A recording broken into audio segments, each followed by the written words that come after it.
حضرت ابو ہریرہ رضی اللہ تعالیٰ عنہ سے روایت ہے کہ ایک شخص نے ابو بکر صدیق رضی اللہ تعالیٰ عنہ کو گالیاں دیں اور رسول اللہ صلی اللہ علیہ وسلم تشریف فرما تھے۔ آپ اس گالی دینے والے شخص کو بھی دیکھ رہے تھے اور حضرت ابو بکر صدیق رضی اللہ تعالیٰ عنہ کے صبر کرنے اور خاموش رہنے پر تعجب اور تبسم فرما رہے تھے۔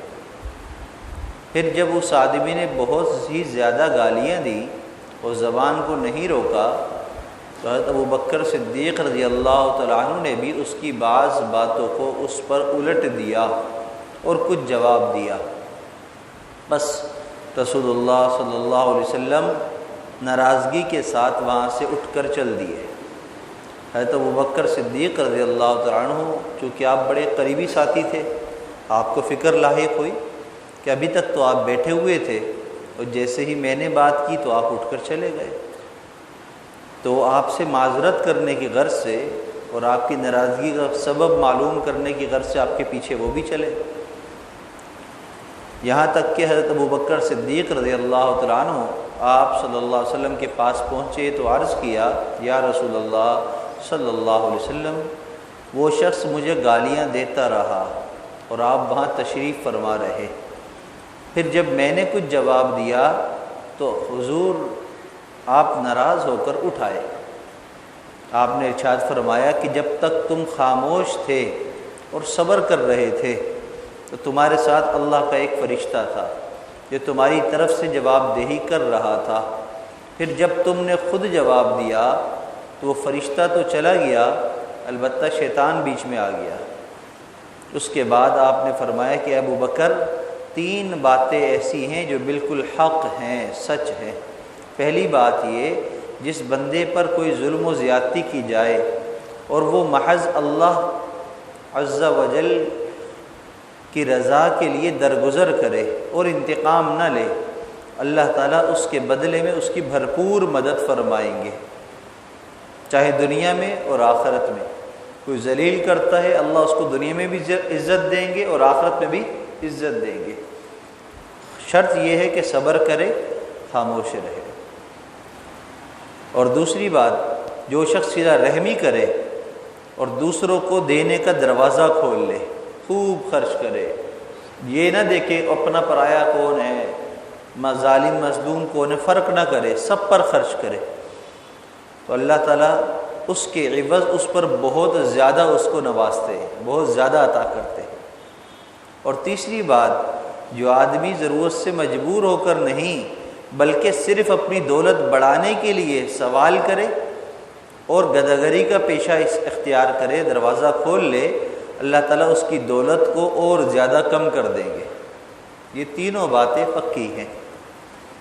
دیکھیے اس حدیث مبارکہ میں اللہ کے محبوب صلی اللہ علیہ وسلم نے صبر کرنے اور انتقام نہ لینے کی فضیلت بیان فرمائی ہے۔ آج ہم میں بے صبری بھی بہت ہے اور انتقام تو دور کی بات، ہم تو انتقام لیتے ہوئے ظلم کر دیتے، بدلہ لیتے ہوئے ظلم کر دیتے۔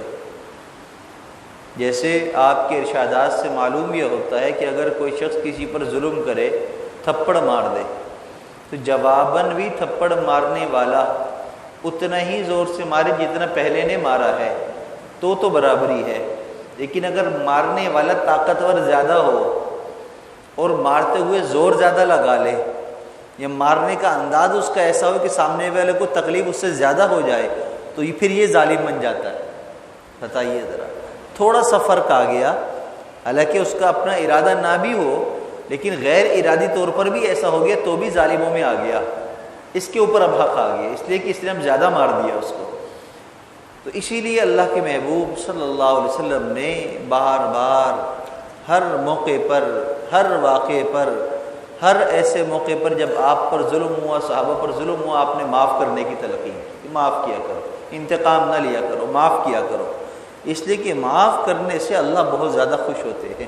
دیکھیے میں بار بار ایک بات کہا کرتا ہوں، وہ صفات جو اللہ تعالیٰ کے ساتھ خاص ہیں اور اللہ کی پسندیدہ ہیں بہت زیادہ، ان صفات کو جب بندہ اختیار کرتا ہے تو اللہ کا محبوب بھی زیادہ بنتا ہے۔ اللہ کی محبت بھی اس پر زیادہ آتی ہے۔ جیسے میاں بیوی کی جب نکاح کرتے ہیں تو یہ نکاح والا عمل اللہ کو پسند ہے بہت زیادہ، بہت ساری وجوہات ہیں۔ ایک وجہ جو میں اکثر بیان کرتا ہوں وہ یہ ہے کہ شوہر نکاح کے ذریعے یہ عزم کرتا ہے کہ اللہ اس عورت کو چادر بھی میں دوں گا، بستر بھی میں دوں گا، چھت بھی میں دوں گا، کھانا بھی میں دوں گا، اس کے دوا دارو کا انتظام بھی میں کروں گا، اپنی ذمہ داری پر لیتا ہے۔ تو یہ کیا ہے؟ حقوق العباد کو اپنے ذمے لے لینا۔ حالانکہ کھلانے والی ذات کون ہے؟ اللہ کی ذات۔ پلانے والی ذات کون ہے؟ اللہ کی ذات ہے۔ سب کام کرنے والی ذات اللہ کی ذات ہے۔ جب بندہ کہتا ہے کہ اللہ میں اس ایک کا میں ذمہ لیتا ہوں، تو اللہ کہتے ہیں اچھا تو میرے کام میں میرا معاون بن رہا ہے، حالانکہ تو کر تو پھر بھی نہیں سکتا جب تک کہ میں تجھے نہ ہو طاقت دوں، میں تجھے ارادہ نہ کروں تیرے لیے، تو کر تو نہیں سکتا، لیکن تو نے خود عزم کیا کہ میں کروں گا، ارادہ کرتا ہے میں تیری اب مدد کروں گا، لیکن اس عمل پر اللہ خوش بہت زیادہ ہوتے ہیں۔ یہی وجہ ہے کہ نبی کریم صلی اللہ علیہ وسلم نے فرمایا کہ شیطان سب سے زیادہ خوش جس برائی پر ہوتا ہے وہ میاں بیوی کی لڑائی ہے، میاں بیوی کی جدائی ہے، اس پر بہت زیادہ خوش ہوتا ہے۔ آج ہم دیکھ لیں گھر گھر میں اس طرح کے مسائل ہم پڑے ہوئے ہیں، چھوٹی چھوٹی باتوں کے اوپر میاں بیوی کی تلخی ہو رہی ہے، آپس کے اختلاف ہو رہے ہیں۔ تو کیا ہم اللہ کو راضی کر رہے ہیں یا ناراض کر رہے ہیں؟ ہم اللہ کو ناراض کر رہے ہیں۔ اللہ کی رضا والے کام کو چھوڑ کر ناراضگی والے راستے کو ہم اختیار کیے ہوئے ہیں، اور چاہتے ہم کیا ہیں کہ اللہ ہمیں معاف کر دے، اللہ ہمارے رزق میں برکت دے۔ کیسے ہوگا؟ ہم راضی کرنے والے کام تو کریں پہلے۔ ہم ناراضگی والے اسباب سارے اختیار کیے ہوئے ہیں، اور چاہت ہمارے وہ ہے جو رضامندی والے کام ہیں وہ سارے ہم کر رہے ہیں، حالانکہ ایسا کر نہیں رہے ہیں۔ لہٰذا ہمیں اس میں بہت زیادہ غور و فکر کرنا چاہیے۔ اب دیکھیے نبی کریم صلی اللہ علیہ وسلم جیسی ہستی، یعنی آج ہم اپنا تصور کریں، میرے والد صاحب سامنے بیٹھے ہوں، میرے استاد بیٹھے ہوں، کوئی میرا بڑا عزیز بیٹھا ہو، اس کے سامنے کوئی برا بھلا کہے، برداشت کروں گا؟ میں کہوں گا بھائی میں اپنے لیے تو کر لوں گا، ان کے لیے نہیں کروں گا، یہ میرے بڑے ہیں۔ وہ شخص نبی کریم صلی اللہ علیہ وسلم کو بھی برا بھلا کہہ رہا تھا، اور آپ کو بھی کہہ رہا ہے۔ حقیقتاً تو وہ آپ صلی اللہ علیہ وسلم کو ہی کہہ رہا ہے، لیکن حضرت ابوبکر خاموش رہے، کیونکہ مخاطب آپ سے تھا، آپ سے نہیں تھا، حضرت ابوبکر سے مخاطب تھا، آپ سن رہے تھے بیٹھے ہوئے، وہ آپ ان سے کر رہا تھا، کیونکہ یہ تو اصول ہے نا۔ جیسے آج کل کا ایک لوگوں کو کے اندر کی رواج ہے، کیا رواج ہے؟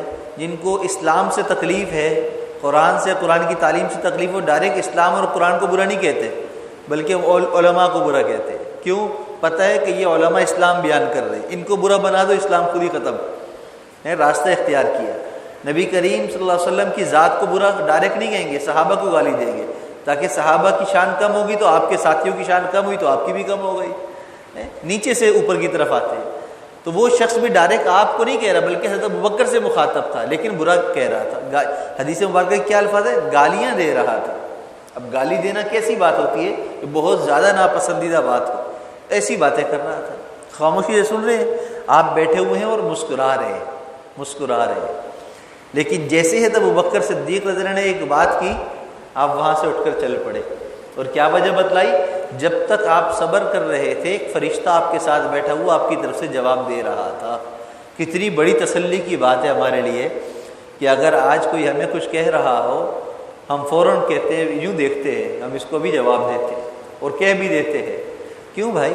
ہم دیکھیں ہی نہیں، ہم نظر انداز کریں، اتنا نظر انداز کریں کہ برا بھلا کہنے والا یہ سوچے کہ میں اپنے آپ کو ہی گالی دے رہا ہوں، اس لیے کہ اس بندے کو پتھر کا بنے، اس کو اثر ہی نہیں ہوتا، ایسے بن جائے۔ یہ ہے نظر انداز کرنا۔ نہ آپ کو سنائی دے رہا ہے، نہ آپ کو دکھائی دے رہا ہے، چاہے سارے آپ کو برا بھلا کہیں، کوئی مسئلہ نہیں ہے، خاموش رہے، صبر کرے۔ اللہ اس کے بدلے ایسے فرشتوں کو لگاتے ہیں نا ایسے لوگوں کے پیچھے کہ پھر وہ در در کی ٹھوکریں کھاتے ہیں، ذلیل ہوتے ہیں۔ عزت چاہتے ہیں، عزت ملتی نہیں ہے، عزت والے کام کرنا چاہتے ہیں، عزت والے کام میں بھی ناکامی ملتی ہے۔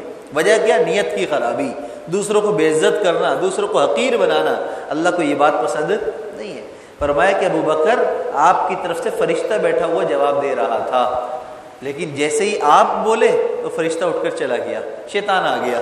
اس لیے کہ جب دو بندے لڑائی کرتے ہیں تو بیچ میں شیطان آ جاتا ہے، شیطان ان کو ابھارتا ہے۔ جیسے ہمارے ہاں بعض لوگوں کو دیکھا ہے کہ اگر کہیں لڑائی ہو رہی ہو تو چھری آپس میں چلا دو، لڑائی بڑھ جائے گی ہیں. عورتیں کرتی ہیں نا ایسی حرکتیں, مردوں کو بھی دیکھے ایسی حرکتیں کرتے ہوئے. بعض لوگ کیا کہتے ہیں کہ اگر کہیں لڑائی ہو رہی ہو تو ناخن آپس میں گھسو, لڑائی بڑھے گی ان کی ہے. ٹوٹکے کرتے یہ سارے ہندوانہ باتیں ہیں. ہندوؤں کے یہ چیزیں چلتی ہیں. کوا بول رہا ہے تو کوئی مہمان آ رہا ہے, پیڑا گر گیا تو مہمان آ رہا ہے, کالی بلی گزر گئی تو کام خراب, راستہ بدل لو. یہ سب ہندوانہ باتیں ہیں. اسلام میں ان چیزوں کی گنجائش نہیں ہے. اسلام میں سب سے زیادہ نقصان اگر کسی انسان کو ہوتا ہے تو وہ اس کی اپنی برائی کا ہوتا ہے. اور آج ہم اپنی برائی پر مطمئن ہیں اور دوسروں کی برائیوں سے بچنے کے لیے وظیفے پڑھ رہے ہیں.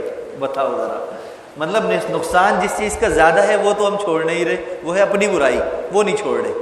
غیبت ہم نہیں چھوڑ رہے, بری باتیں سننا ہم نہیں چھوڑ رہے, دلوں کے اندر دوسروں کو برا جاننا ہم نہیں چھوڑ رہے, ہم بری تدبیریں بنانا ہم نہیں چھوڑ رہے, بری صحبتیں ہم نہیں چھوڑ رہے, برے کام برے افعال ہم نہیں چھوڑ رہے.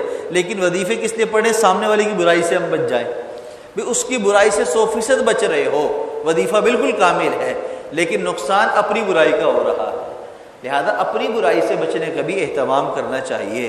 اور اس حدیث مبارکہ میں اپنی برائی سے بچنے کی تعلیم دی گئی ہے, اس لیے کہ سامنے والے کی برائی سے بچنے کی اللہ نے فرشتہ مقرر کیا ہے. لیکن جیسے ہی اپنی زبان سے الفاظ نکالے تو فرشتہ چلا گیا, اب خود بچو, اب خود بچو اپنے عمل سے. اب جو تم زبان سے کہہ رہے ہو اس کا بدلہ تمہیں مل کر رہے گا, اب اس سے خود بچو. اب جو تم نے خود برائی کی اس سے خود تم بچو, فرشتہ تمہاری مدد نہیں کرے گا. یہ سبق دیا گیا ہے اس تعلیم, اس واقعے کے اندر. اور پھر آپ نے کیا فرمایا؟ اے ابو بکر, 3 باتیں ایسی ہیں جو حق اور سچ ہیں, جس میں کوئی دو رائے نہیں ہے. جب بندہ ظلم و زیادتی کسی پر کی جائے اور وہ صرف اللہ کی رضا کے لیے درگزر کرے, کیا مطلب؟ اختیار ہے بدلہ لینے کا لیکن لے نہیں رہا, راستہ موجود ہے اپنا حق طلب کرنے کا لیکن طلب نہیں کر رہا ہے. کوئی بات, اللہ جانے یہ جانے, اللہ خود ہی دیکھ لے گا. راستہ موجود ہے, قانونی بھی ہے, اس کے علاوہ تعلقات بھی ہیں, سب کچھ ہیں. ہر راستے سے اپنا حق لے سکتا ہے, ہر راستے سے گھیر کر تنگ کر سکتا ہے, لیکن نہیں, اللہ کے اوپر چھوڑ دیا. اللہ حقدار کا حق بھی ادا کروائیں گے اور ظلم کرنے والوں کا انجام بھی عبرتناک بنائیں گے. لیکن یہ بات نہیں ہے کہ آج ظلم کیا کل بدلہ ملے گا 6 مہینے بعد, نہیں نہیں نہیں, اللہ پر چھوڑ دو. بعض دفعہ 20-20 سال گزر جاتے ہیں, اس کے بعد مکافات شروع ہوتی ہے. بعض دفعہ 60 سال گزر جاتے ہیں, پھر مکافات شروع ہو جاتی ہے. بعض دفعہ انسان مر رہا ہوتا ہے تو اللہ اس وقت بدلہ اس سے لیتے ہیں, کلمے سے محروم کر دیتے ہیں. جتنی ڈھیل لمبی ہوگی اتنا اللہ کی طرف سے انتقام بھی سخت ہوگا, اتنی سزا بھی سخت ہوگی. اس لیے فوراً اللہ کی طرف آ جانا چاہیے.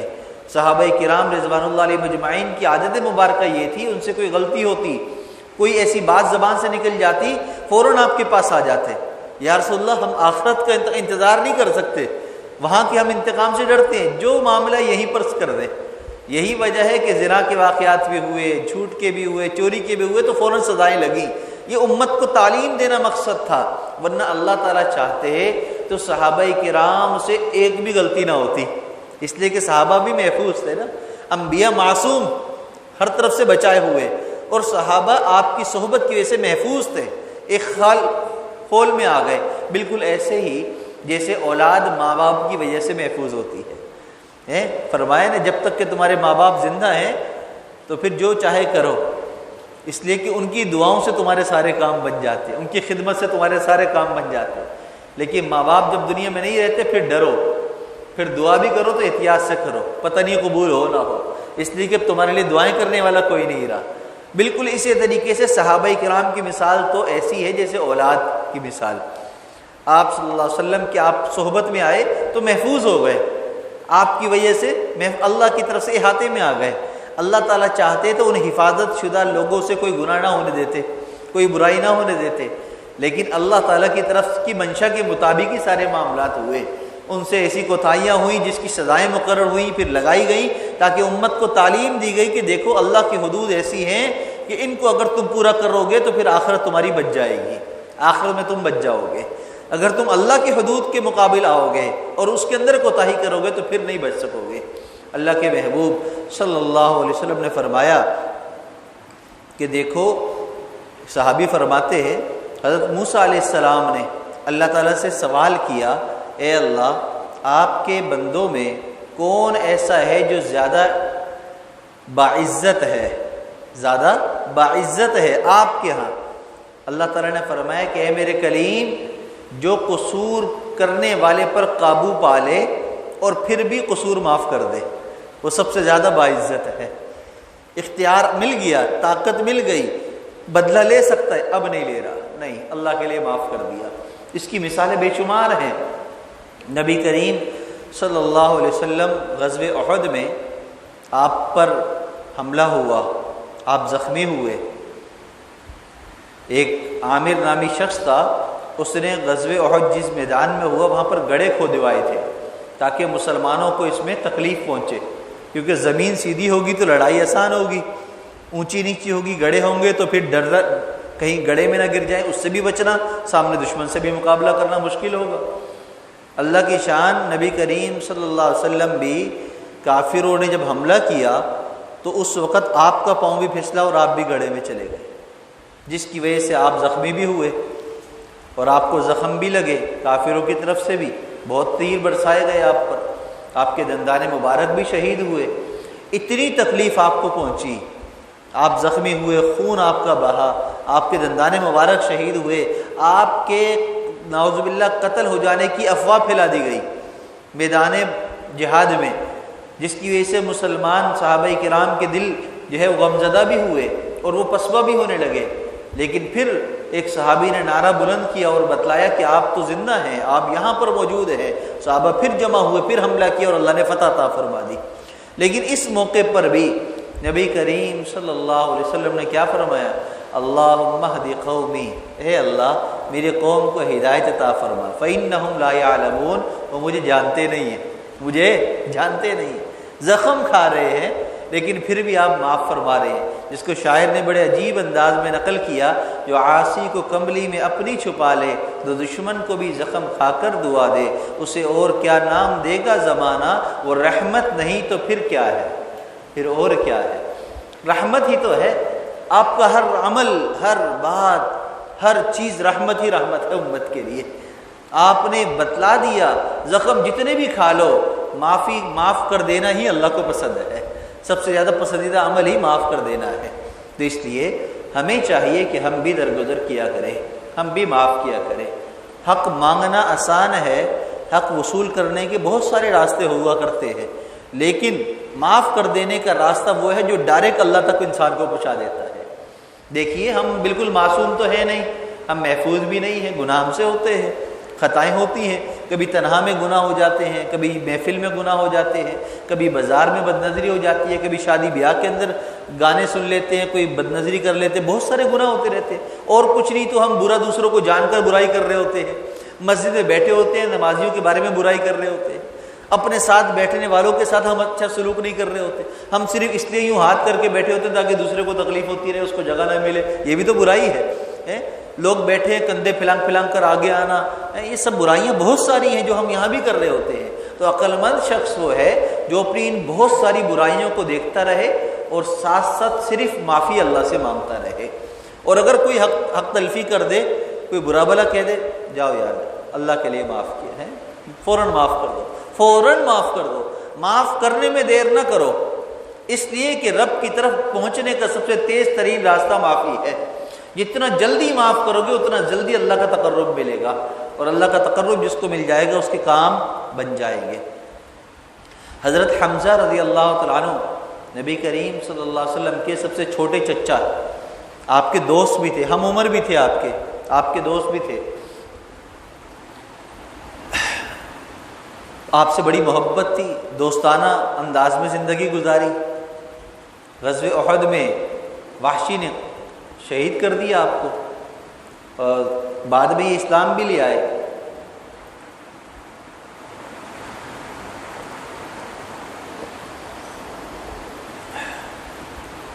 نبی کریم صلی اللہ علیہ وسلم نے جب حضرت حمزہ رضی اللہ تعالیٰ عنہ کی لاش دیکھی تو آپ کی لاش کا مصلح کیا گیا تھا، کان بھی کاٹ دیے، ناک بھی، آنکھیں بھی نکال دی، ہونٹ بھی کاٹے، دل جگر بھی نکالا، پورا مصلح کر دیا حضرت وحشی نے۔ بڑا دکھ ہوا آپ کو، آپ سے دیکھا نہیں گیا، آپ کے آنسو نکل پڑے، رونے لگے، ایک صحابی سے کہا کہ صفیہ آپ کی پھوپھی ہے، حضرت حمزہ کی بہن، کہا کہ صفیہ سے جا کر کہیں کہ وہ نہ آئیں، اس لیے کہ آپ دیکھ کر برداشت نہیں کر سکیں گے، اتنی بری حالت کی ہے ان کی، اتنا بڑا دکھ آپ کو ملا، اور یہ ایسا دکھ تھا کہ آپ کو کبھی بھولتا نہیں تھا، اتنا دکھ تھا آپ کو۔ اللہ کی شان، فتح مکہ کے بعد نبی کریم صلی اللہ علیہ وسلم مکہ میں تھے، کعبۃ اللہ میں، تو وحشی جو ہیں جنہوں نے یہ سارا عمل کیا تھا حضرت ہندہ کے غلام تھے۔ ہندہ نے کہا تھا کہ حمزہ کو شہید کر کے آؤ، اس کو مار کر آؤ، اس کے اعضاء نکال کر لے کر آؤ، تمہیں آزاد کر دوں گی، اور یہ کر آ گئے۔ نبی کریم صلی اللہ علیہ وسلم کو جب حضرت وحشی نے دیکھا، آپ کا رخ ادھر تھا، پیچھے سے ہی زور سے کہا لا الہ الا اللہ محمد رسول اللہ، کلمہ پڑھ لیا، فوراً مسلمان ہو گئے آپ کو دیکھ کر۔ آپ نے آواز سے پہچان لیا کون ہے، کلمہ پڑھا، سامنے آئے، اب نے وحشی میرے سامنے نہ آؤ، تم نے کلمہ پڑھ لیا اس لیے تمہیں میں اللہ کے لیے معاف کرتا ہوں، ورنہ میرے چچا کا غم مجھے بہت ہے، اگر تم کلمہ نہ پڑھتے تو پھر الگ بات تھی، تم نے کلمہ پڑھ لیا، میں نے تمہیں اللہ کے لیے معاف کر دیا، لیکن بس میرے سامنے کبھی نہ آیا کرو، اس لیے کہ تم جب بھی سامنے آتے ہو تو مجھے وہ غم تازہ ہو جاتا ہے، وہ سارا نقشہ میرے سامنے آ جاتا ہے۔ اب ان کو حکم دینے والی کون ہے؟ حضرت ہندہ، حضرت ہندہ نے، وہ بھی بعد میں مسلمان ہوئی، نبی کریم صلی اللہ علیہ وسلم نے ان کو بھی معاف کر دیا، جب انہوں نے اسلام قبول کیا ان کو بھی معاف کر دیا۔ بتائیے تو صحیح، ذرا ہم سوچے تو صحیح، ہماری چھوٹی چھوٹی باتیں ہوتی ہیں نا، جگہ کا مسئلہ، گاڑی کھڑی کرنے کا مسئلہ، گھر کے آگے کچرے کا مسئلہ ہے، کچھ مجھ سے رفتار میں کوئی آگے نکل گیا تو مسئلہ، یعنی بلا وجہ کی چیزیں ہیں جس کا کوئی تک نہیں بنتا، مجھے یوں کر کے کیوں دیکھا، مجھے سلام کیوں نہیں کیا، کیا مجھ سے کوئی بات ہو گئی، یوں کیوں منہ کر لیا، مطلب یہ لڑائی کی ہماری باتیں ہیں، آپس میں اختلاف کی باتیں دیکھی ہیں، میری بات کیوں نہیں مانی، میری بات کو نظر انداز کیوں کر دیا، تو یہ چھوٹی چھوٹی چیزیں ہیں، بڑی چیزیں تو بہت بڑی ہوتی ہیں، قتل و غارت کے معاملے ہوتے ہیں، بڑے مالی نقصان کے معاملات ہوتے ہیں، ان پر بھی حکم یہ ہے کہ ایک لمحے کے اندر معاف کر دو، اس لیے کہ معاف کرو گے تو اللہ کی رحمت آئے گی، معاف نہیں کرو گے تو معاملہ برابر سرابر رہے گا، اس لیے کہ اس کو موقع ملا، اس نے کام کیا، آپ پر ظلم کیا، اب آپ موقع کی تلاش میں ہو تو موقع کی تلاش میں جو بندہ ہے اس پر رحمت تھوڑی آئے گی، جو موقع کے ہونے کے باوجود موقع چھوڑ دے اس پر رحمت آئے گی۔ ہم تو موقع کی تلاش میں ہیں، آج ہم کسی کو پکڑ لیں چوری کرتے ہوئے تو ہم اس کو مارتے ہیں، کہتے ہیں اس نے چوری کی ہے، حالانکہ ہم خود اپنے آفس کے اندر بیٹھ کر آفس کے کام میں چوری کر رہے ہوتے ہیں، ہم اپنے مالی معاملات کے اندر چوری کر رہے ہوتے ہیں، یہاں تک کہ وہ نماز جس میں کوئی کسی کا لین دین نہیں، اس میں بھی ہم چوری کرتے ہیں۔ نبی کریم صلی اللہ علیہ وسلم نے فرمایا صحابہ کرام سے نماز میں چوری نہ کیا کرو، صحابہ نے عرض کیا رسول اللہ نماز میں چوری کیا ہے؟ آپ نے فرمایا کہ رکوع سجدہ قیام صحیح ادا نہ کرنا نماز کی چوری ہے۔ اب بتلاؤ ذرا، چوری تو ہم بھی کر رہے ہیں، جہاں ہمیں موقع مل رہا ہے ہم کر رہے ہیں، جہاں دوسرے کو موقع مل رہا ہے وہ کر رہے ہیں، ہم پاک صاف ہیں دوسرے برے ہیں، کیوں بھائی؟ اگر وہ چور بن کر برا نہیں ہے تو ہم بھی چوری چھوڑ کر برے کیسے ہو سکتے ہیں؟ ہمیں بھی چوری چھوڑنی پڑے گی، ہمیں بھی درگزر والا معاملہ اختیار کرنا پڑے گا، دوسروں کے ساتھ آسانی والا معاملہ کرانا پڑے گا، تو جا کر معاملہ ہمارا الگ ہوگا۔